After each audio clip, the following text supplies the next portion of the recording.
சகோதரர்களே சகோதரிகளே அனைவருக்கும் வணக்கம். இந்த அருமையான நேரத்திலே ஒரு மகோன்னதமான ஒரு செயலை நமது உடலில் உள்ள ஒரு உறுப்பை பற்றி எனக்கு தெரிந்த மட்டில் சொல்கிறேன். அது உண்மை என்று நம்பினால் உண்மை, பொய் என்று நினைத்தால் பொய். முடியும் என்றால் முடியும், முடியாதென்றால் முடியாது. இதெல்லாம் எப்படி என்றால், உடலிலே மாபெரும் சக்தி இருக்கிறது. அந்த சக்தியானது ஒவ்வொரு பாகத்திலிருந்தும் இறுதியாக அது இமயமலை என்று சொல்வார்களே, இமயத்தில் இருக்கிறது. இமயம் எங்கே இருக்கிறது? நமது உடலில் இருக்கிறது. இமை மையம். அந்த இரண்டு இமைகளுக்கும் நடுவிலே இருக்கக்கூடிய பெண்கள் பொட்டு வைக்கிறார்களே தமிழ்நாட்டிலே, அந்த இடம் அதுதான் இமை மையம். அங்கே ஒரு முக்கியமான ஒரு சுரப்பி, ஒரு துவரம்பருப்பு அகலத்துக்கு உள்ளது. அந்த கணம், அந்த அகலம், அது சுரப்பி ஒரு மகோன்னதமான சுரப்பி. அது மாபெரும் சக்தியை தரும், மாபெரும் புத்தியையும் தரும். மிகப்பெரிய அறிஞர்கள், மிகப்பெரிய கலைஞர்கள், மிகப்பெரிய மகத்துவம் வாய்ந்த மனிதர்கள், இவர்களெல்லாம் அதை இயக்கி அதனுடைய சக்தியால் இந்த மனிதர்களுக்கு, உயிரினங்களுக்கு மிகப்பெரும் ஒரு நன்மையை செய்திருக்கிறார்கள். புத்தர் போன்றவர், மகாத்மா காந்தி போன்றவர், இன்னும் வீரர்கள், சுபாஷ் சந்திர போஸ் போன்றவர்கள் நாட்டுக்காக தங்கள் உடல் பொருள் ஆவியை அனைத்தையும் அது தியாகம் செய்தவர்கள். இவர்களெல்லாம் அந்த பிட்யூட்டரி சுரப்பியினால்தான் அது முடிந்தது. நமது அப்துல் கலாம் அவர்கள் கூட, அதாவது வானவெளியில் கூடிய ராக்கெட்டை தோல்வியடைந்து அது வெற்றியடைந்தார் என்றால் அந்த பிட்யூட்டரி சுரப்பி எது, அதுதான் அதனுடைய காரணம். அது எங்கே இருக்கிறது என்று சொல்லிவிட்டேன். இரண்டு இமைகளுக்கும் நடுவில் இருக்கிறது. இதை எப்படி நாம் காண்பது, எப்படி நாம் வசப்படுத்துவது, எப்படி நாம் அதனுடைய சக்தியை பிரயோகிப்பது என்றால், அதற்கு எனக்கு தெரிந்த சில வழிகள் இருக்கிறது. அதை உங்களிடம் பகிர்ந்து கொள்கிற நான் விரும்புகிறேன். நம் உடலிலே இருக்கக்கூடியதான் அந்த இமயம். இமயம் என்பது முதலிலே சொன்னேன், இமை மையம். அதற்கு என்ன செய்ய வேண்டும்? உடலை, மனதை இணைத்து அங்கே கொண்டு செல்ல வேண்டும். எப்படி என்றால், நான் செய்கின்ற ஒரு பயிற்சியை உங்களிடம் கூறுகின்றேன். முதலிலே அடியிலிருந்து நுனி வரை, நுனியிலிருந்து அடி வரை என்று சொல்வார்கள். அதை போல நமது உடம்பையே பார்ப்போம். நமது உடம்பிலே அடிப்பாகம் என்பது பாதம். பாதத்திலே இருப்பது விரல்கள். விரல்களிலே நமது நகம். அங்கிருந்து தொடங்கி நமது உச்சந்தாழை வரை சென்று அங்கிருந்து மீண்டும் நமது கால்களுக்கு, அந்த நகங்களுக்கு வருவதுதான் அந்த பயிற்சி. அது உடலை சக்தி உள்ளதாக மாற்றி, அது உடலை நமது எண்ணத்திற்கு உரிய முறையிலே மாற்றி மாபெரும் அரிய கலையை அது தருகிறது. இப்பொழுது நான் ஒரு சில விஷயங்களை சொல்லுகிறேன். அதாவது விளக்கமாக சொன்னால் நன்றாக இருக்கும் என்று நினைக்கிறேன். நான் சொல்வது என்னால் முடியும் என்று நினைக்க வேண்டும். நான் அதை உங்களுக்கு சொல்ல வேண்டும், தங்கு தடையில்லாமல் சொல்ல வேண்டும். அப்பொழுதுதான் நம்பிக்கை வரும். இப்பொழுது நான் நினைவை எங்கே வைத்திருக்கிறேன்?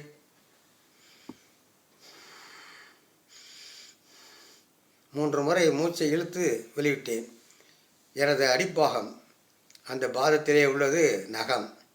நகக்கண்கள், அதுவும் கண்கள் தான், நகக்கண்கள். அந்த நகக்கண்களிலே என்னுடைய நினைவு இருக்கிறது. அங்கிருந்து நகம், 5 விரல்கள், உள்ளங்கால், புறங்கால், குதிங்கால், கரண்டைக்கால், முழங்கால், தொடை, இடுப்பு, சிறுநீரகம், சிறுநீர் தண்டு, சிறுநீர் பை, மலவாய், மலப்பலப்பை. அதை அடுத்து நமது அடிவயிறு, மேல் வயிறு, நடுவயிறு, வயிற்றிலே உள்ள பகுதி பல விஷயங்கள், அபூர்வமான விஷயங்கள். கல்லீரல், மண்ணீரல், பித்தப்பை, கணையம், நாளமுள்ள சுரப்பி, நாளமில்லாத சுரப்பி, ஜீரண நீர், சக்தி வாய்ந்த ஜீரண நீர். அங்கேதான் அக்னி இருக்கிறது. அந்த ஜீரண நீர் அதில் தான் உற்பத்தி ஆகிறது. அதிலிருந்து மேல் வயிறும் கீழ் வயிறும் மேல் இருக்கக்கூடிய மார்பையும் இரண்டையும் ஒன்றாக ஆகிவிடாமல் இருப்பதற்கு ஒரு தடுப்பு உள்ளது. அதற்கு பெயர் உதரவிதானம். உதரவிதானம். அதற்கு மேலே உள்ளது மார்பு. மார்பிலே உள்ளது இதயம். அதிலே சிவப்பு அணுக்கள், வெள்ளை அணுக்கள், அது வெளியே செல்லக்கூடிய நரம்புகள், உள்ளே வரக்கூடிய நரம்புகள், இந்த உயிரை தாங்கக்கூடிய அந்த இதயத்தை தாங்கக்கூடிய நுரையீரல். அதிலிருந்து மேலே சென்று 2 புஜங்கள், புஜங்களுக்கு கீழே மேல் கை, முழங்கை, முன்கை, விரல்கள், நகம், கண்கள். இங்கேயும் ஒரு 10 கண்கள் இருக்கிறது. விரல்களிலே கால் விரலிலே இருந்தது போல இங்கு ஒரு 10 கண்கள். அது கண்களை போன்றது தான். அதிலிருந்து உள்ளங்கை, புறங்கை, மணிக்கட்டு, முன்கை, முழங்கை, மேல்கை, புஜம். புஜத்திலிருந்து குரல் வலை.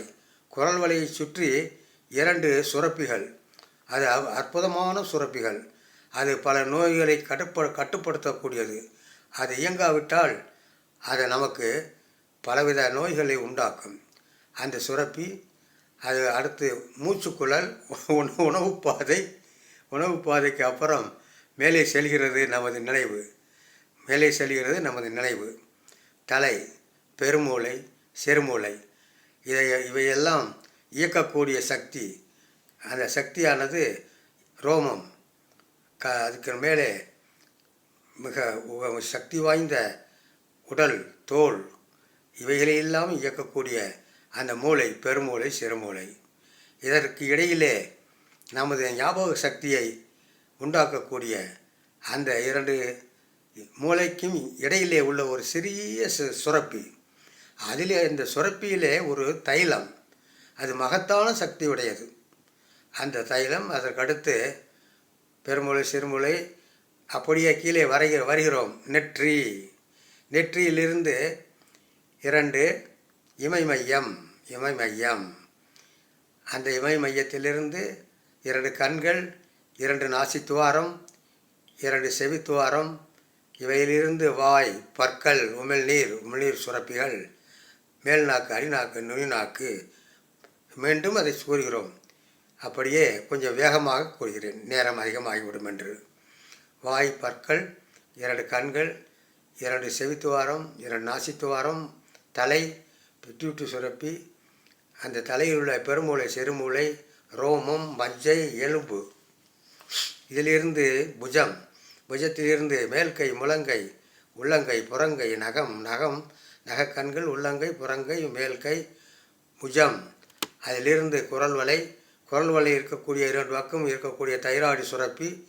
அங்கிருந்து இதயம், சிவப்பு அணுக்கள், வெள்ளை அணுக்கள், வெளியே செல்லும் நரம்புகள், உள்ளே இருக்கும் நரம்புகள், இதயத்தை தாங்கும் நுரையீரல், காற்றுப்பைகள், உதரவிதானம்.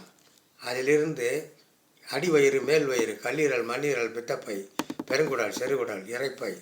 அதிலிருந்து மிக சக்தி வாய்ந்த சிறுநீரகம், சிறுநீர் தண்டு, சிறுநீர் பை. அந்த சிறுநீர் பைக்கு அதுதான் அந்த உயிரணுக்களை, பெண்களுக்கும் கருமுட்டையும் ஆண்களுக்கு உயிரணுக்களையும் உற்பத்தி ஆகக்கூடிய இடம். அந்த சக்தியெல்லாம் அங்கே வந்து அது திரவ வடிவிலே வந்து அது வடிகட்டப்பட்டு அது ஆண்களுக்கு விந்து அணுக்களாகவும் பெண்களுக்கு கருமுட்டையாகவும் அது மாறி அது மீதமுள்ள நீர் சிறுநீராக வெளியே வருகிறது. அதன் பின்பு இடுப்பு, அதனுடைய இடுப்பிலே இருக்கக்கூடிய முக்கிய பாகம் ஆண்குறி, அது ஆண்குறியில் இருக்கக்கூடிய விந்துப்பை, தொடை, அப்புறம் உயிர்த்தலமான இது பெண்களுக்கு இருக்கக்கூடிய பகுதி, அந்த கருவாய், தொடை, முழங்கால், கணுக்கால், கரண்டைக்கால், குதிங்கால், உள்ளங்கால், புறங்கால், நகக்கண்கள். இப்பொழுது நான் உடலை நான் கூறியிருக்கிறேன். என் நினைவு முழுவதும் உடலில் தான் இருக்கிறது. மேலும் இன்னொரு பயிற்சியை கொடுக்கப் போகிறேன். இந்த பயிற்சியானது நமது கண்களையும் நமது மூளையையும் கட்டுப்படுத்திவிடும்.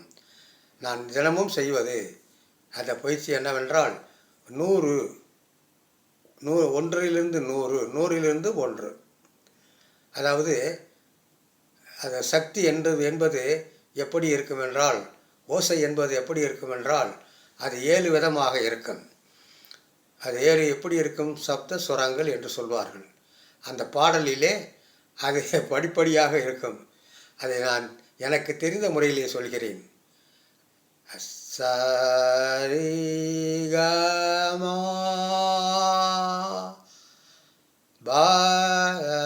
பாரிசா. இது ஒரு சக்தி உண்டாகி அது உச்சிக்கு போய் உச்சியிலிருந்து மீண்டும் கீழே வருகிறது. அந்த பயிற்சியை ஒரு எண்களால் சொல்கிறேன்.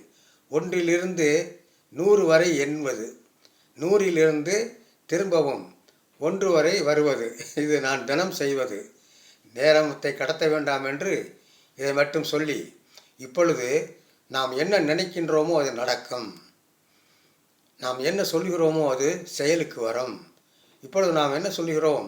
நமது சக்தி முழுவதும், நாம் உடம்பு முழுவதும், உடம்பில் உள்ள நரம்புகள் 4448 நரம்புகளும் ஒருநிலைப்பட்டிருக்கிறது. அந்த ஒருநிலைப்பட்டு உடலும் மனமும் ஒன்றாக இருக்கிறது. அந்த சக்தியை நமது இரண்டு கண்களுக்கும் இடையில் இருக்கக்கூடிய புருவ மத்திக்கு கொண்டு வந்திருக்கிறோம். அதை நினைத்து நாம் மிக அமைதியாக இருக்கிறோம்.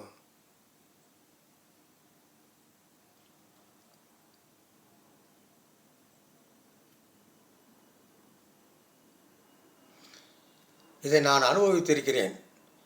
ஒரே ஒரு முறை அனுபவித்தேன். அதன் பின்பு அதை அனுபவிக்கவில்லை. எனக்கே என் மனதிற்கே வேண்டாம் என்று நினைத்து விட்டுவிட்டேன். நான் காலார நடந்துவிட்டு அதன் பின்பு அந்த நடையிலிருந்து யோகா செய்துவிட்டு, யோகாவிலிருந்து இப்போ நான் சொன்னதை செய்துவிட்டு, அதாவது சாந்தி ஆசனம் செய்வேன். படுத்து இந்த நினைவை புருவ மத்திக்கு கொண்டு வந்து விடுவேன். அப்போ புருவ மத்திக்கு கொண்டு வந்து விட்டால், அது பல நாள் செய்தேன்.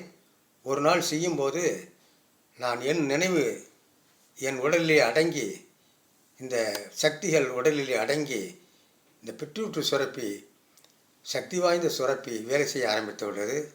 எவ்வளவு நேரம் படுத்திருந்தேன், வெயில் அடிக்கிறது, அந்த பறவைகள் எல்லாம் வந்து பக்கத்திலே ஓசை விடுகிறது.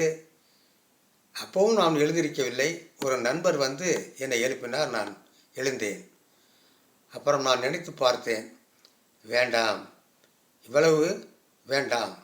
ஏனென்றால் நாமும் துறவி அல்ல, முனிவர் அல்ல, ரிஷி அல்ல. நாம் இல்லறத்தில் இருக்கக்கூடியவன். மனைவி, குழந்தைகள், பேரன், பேத்திகள், மருமக்கமார், உறவினர், உலகம், இப்படியெல்லாம் இருக்கின்ற நிலையிலே நாம் இந்த ஒரு சக்தியை இப்படி பயன்படுத்த வேண்டும் என்று மன நிறைவு அடைந்து மன ஆனந்தம் அடைந்து, நான் என்னுடைய நினைவுகளையும் என்னுடைய உடலையும் நான் மிகுந்த ஆச்சரியத்துடன் பார்த்து, இந்த சக்தியை, பிட்யூட்டரி சுரப்பியை நான் அடைந்தேன். அனைவருக்கும் நன்றி, வணக்கம்.